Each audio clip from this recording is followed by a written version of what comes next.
parle. Chaque jour, Charles et Carole vous présentent la leçon de l'école du sabbat.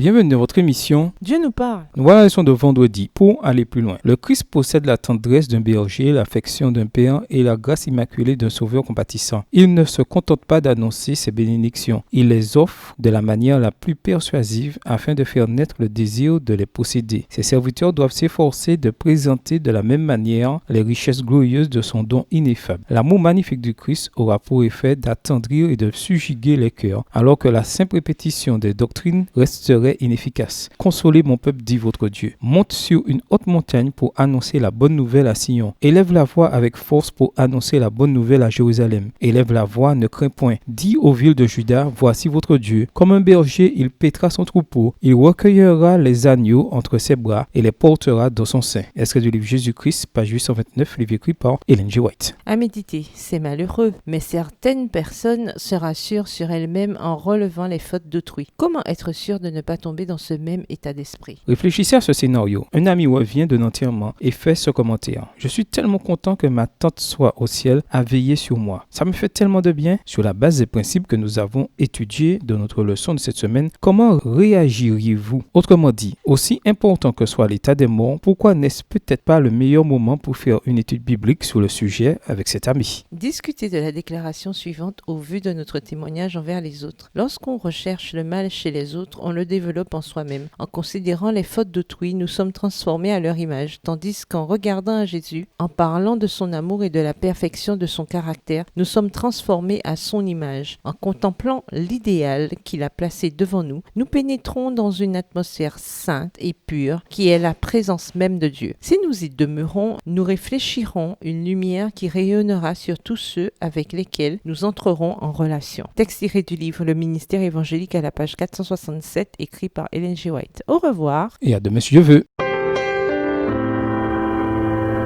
Dieu nous parle. Chaque jour, Charles et Carole vous présentent la leçon de l'école du sabbat.